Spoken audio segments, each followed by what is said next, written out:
Seguimos en Mirá Montevideo y ya estoy con el abogado Juan Sereta, que es doctor en Derecho y Ciencias Sociales de la UDELAR y además es docente del Consultorio Jurídico y de la Clínica de Litigio Estratégico en la carrera de Abogacía y coordinador del Laboratorio de Casos Complejos en Derechos Humanos.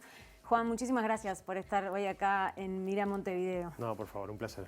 Y bueno, la primera pregunta tiene que ver con la frase que tenés en tu Twitter, ¿no? Que un poco te identifica que es una frase de Mandela y que tiene que ver con tu trabajo y con lo que venís haciendo, ¿no? Que es una nación no debe juzgarse por cómo trata a sus ciudadanos ricos, sino por cómo trata a los que tienen poco o nada. ¿Por qué quisiste poner esa frase ahí? Bueno, creo que de alguna manera la vida me llevó a trabajar en el ámbito del consultorio jurídico de la facultad, donde atendemos a personas que no pueden acceder a un abogado particular y en general que están en situación de vulnerabilidad por distintas razones, entre ellas fundamentalmente por razones económicas. Eso te hace conocer a un público especial, un público que viene intentando sortear dificultades en sus vidas y bueno, y te empezás a sensibilizar por las necesidades de la gente más postergada y sinceramente creo que una nación debe medirse en esos términos. Para eso están los estados, justamente para evitar tanta inequidad, tanta desigualdad, tanta injusticia. Bien. Juan, estuviste digamos, muy expuesto y te hiciste muy conocido con el tema del acceso a los medicamentos de alto costo y ahora con todo el tema del derecho a la vivienda, ¿no? Que es una de las prioridades también que tiene el consultorio. Contame un poco cómo viene en Uruguay el tema del derecho a la vivienda y su vínculo con la pobreza, ¿no? Que en Uruguay más del 11%, el 11,6% de la gente está bajo la línea de pobreza.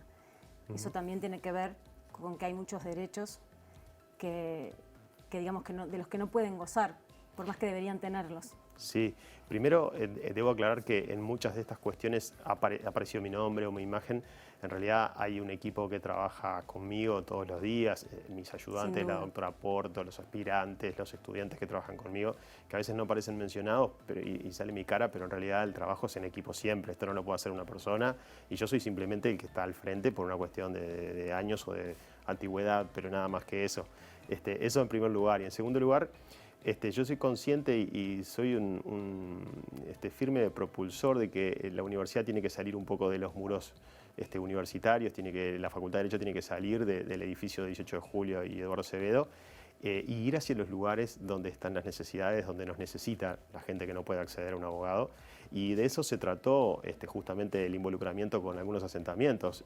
Yo en esos casos no pretendía ir ahí para hablar de leyes o para discutir normas de la Constitución con mis estudiantes, sino para que vivieran en carne propia cómo viven otros compatriotas, otros conciudadanos nuestros, porque recién después que los veamos, recién después que caminemos los asentamientos, que estemos un día con ellos, que se comparte un plato de comida o se comparte una noche en el asentamiento, recién después se puede empezar a hablar sobre el artículo 45 de la Constitución, sobre los tratados internacionales o sobre las normas que discutimos en el ámbito universitario.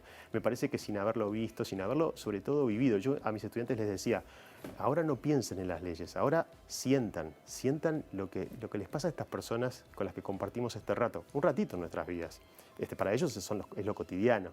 Y creo que eso es fundamental para después poder interpretar las normas con un criterio, con un sentido que sea pro persona, ¿no? Ese es un poco el desafío, empezar a interpretar las mismas normas que tenemos, pero con un sentido pro persona, pro homine, dicen los tribunales internacionales. Estamos un poco en esa búsqueda de interpretar las leyes, pero con sentido humano, con sentido de intentar evitar o compensar de alguna forma tanta desigualdad. ¿Por qué el tema de los asentamientos no se resuelve? Bueno, es una pregunta muy difícil. Es muy complejo. Sí, Pero vos que estás desde el lado legal, desde el lado jurídico.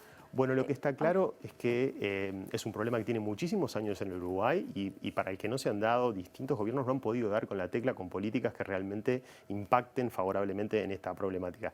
Yo creo que pasa con la vivienda, que es el gran problema de los asentamientos, la vivienda. Claro. La vivienda es clave porque la mayoría de los derechos humanos fundamentales nuestros los gozamos dentro de nuestra vivienda. Es detrás de esas paredes y debajo de ese techo es que gozamos de las cosas más fundamentales, las más íntimas, las más importantes de una persona. Y yo decía, Tal vez lo que pasa con la vivienda pasa con la mayoría de los derechos que nosotros ponemos en la categoría de sociales. Dentro de los derechos humanos tenemos una categoría que son los derechos sociales, económicos y sociales. Y con los derechos sociales pasa que habitualmente los gobiernos del mundo, no es un problema de Uruguay, están acostumbrados a pasarle un control de costo-beneficio, un control económico de pertinencia al goce de esos derechos que habitualmente no le pasamos a otro tipo de derechos como son, por ejemplo, los derechos civiles y políticos. A nadie se le ocurriría decir no vamos a celebrar elecciones porque salen muy caras, o vamos a cerrar el Ministerio del Interior porque nos cuesta mucho dinero la policía, o vamos a cerrar el Poder Judicial porque salen muy caros los jueces. Sin embargo, sí le pasamos ese control cuando hablamos del derecho a la vivienda y decimos no podemos gastar tanto en vivienda, no podemos invertir tantos millones de dólares para que la gente deje de vivir en estas condiciones infrahumanas. Bueno, estamos acostumbrados a pasarle ese tamiz a los derechos sociales y no a los derechos civiles y políticos, y yo creo que va siendo hora de que empecemos a cambiar eso. Yo soy estoy firmemente convencido de una doctrina que además es uruguaya, que ha sido desde hace muchísimos años, Baferreira la ha impulsado, y que tiene que ver con el sentido de que la tierra, pero la tierra no en el sentido de la tierra como medio de producción, la tierra como un lugar para vivir en el mundo, es un derecho de todos, es un derecho que traemos por el solo hecho de ser humanos. Entonces no me puedo resignar a pensar que no puede haber un pedacito de tierra donde un uruguayo, el más humilde de los uruguayos, no pueda apoyar sus pies. Y bueno, con el tema del asentamiento, ahora fue hace unos días, ¿no?, que se consiguió una familia, va a tener un subsidio de alquiler. Sí, nosotros hicimos juicio por 3 familias sí. Que estaban en una situación muy complicada porque además estaban siendo criminalizadas a propósito de una denuncia que tramitó Fiscalía, una denuncia de usurpación, por la cual en estos casos mujeres, sobre todo jefas de hogar, tenían que elegir entre la calle o la cárcel porque bueno, era así, o se iban del asentamiento o iban a la cárcel. Y en esos casos, ¿cuál fue? El delito de la usurpación. Usurpación, ahí va. Ocupar una tierra ajena. Sí. En realidad ahí planteamos unas acciones de amparo ante los juzgados de familia, sobre todo por los niños que sufrían esto. Y esas acciones se ganaron en primera y en segunda instancia. Y esas 3 familias, a una de ellas ya el Ministerio de Vivienda le entregó una casa y a las otras 2 se les otorgó un subsidio de alquiler por 2 años. Y bueno, esos son los 3 casos que se solucionaron. Evidentemente se requieren soluciones globales, porque bueno, hay 200 familias ahí, no solamente 3. ¿Y por qué solo se pudo con esas 3 familias? Bueno, porque esas 3 eran las 3 personas que estaban en esa disyuntiva de tener que elegir entre la calle y la cárcel.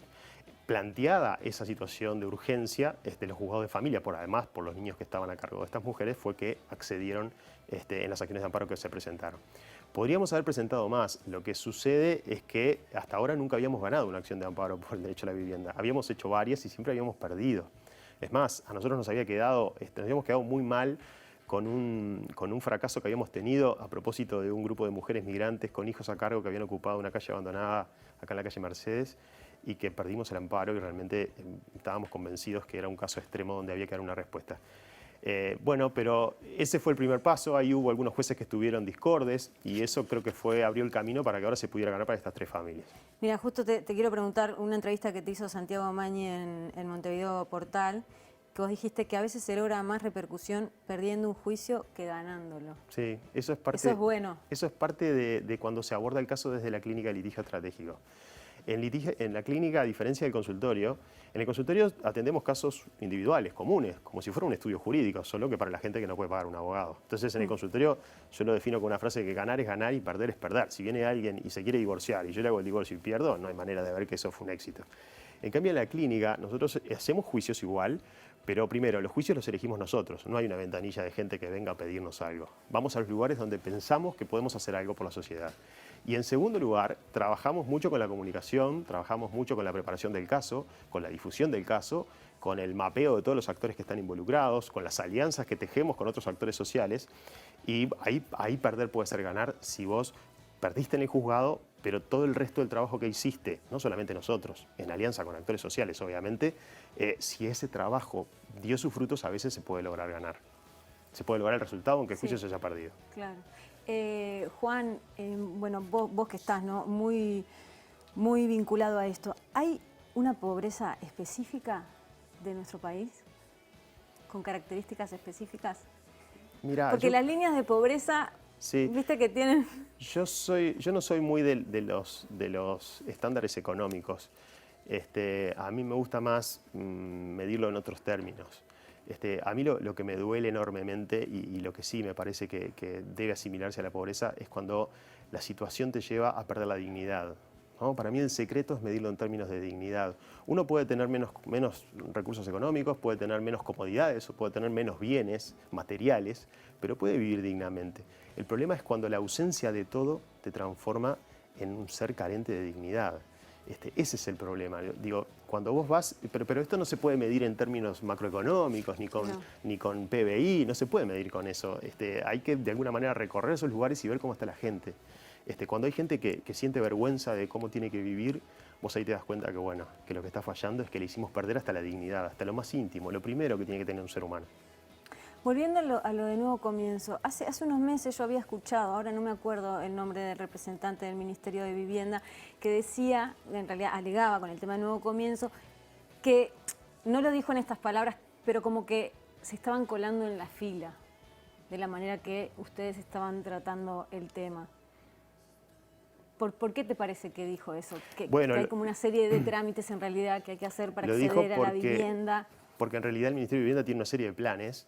Y en realidad en esos planes, en los planes más humildes, digamos, hay gente anotada esperando su lugar. El problema es que la gente por la que nosotros hicimos los amparos es gente que no califica ni para el más humilde de los planes del Ministerio de Vivienda. Es la gente que no sale en la foto. Entonces, para mí es un dilema de falsa oposición comparar eso o pensar que esta gente que fulanito le saca el lugar a otro, porque este fulanito ni calificaba. Es decir, ya se presentó en el Ministerio de Vivienda. Nosotros antes de hacer un juicio siempre hacemos una petición especial a quien vamos a demandar y le pedimos, digamos, como yo le digo a los estudiantes, por las buenas. Y no calificaban para nada. Entonces, estamos hablando de otra categoría. Se está invisibilizando a esta porción de ciudadanos. Ni siquiera se los califica, ni siquiera están en la órbita, en la lupa, en la imagen de quienes diseñan o ejecutan las políticas públicas, por diversas razones. Yo no critico acá a los funcionarios que están haciendo esa labor, ni a los colegas que van a defender la posición del ministerio. Cada uno cumple su rol, pero creo que lo que nos está pasando es que no estamos viendo. Nos está faltando mirar.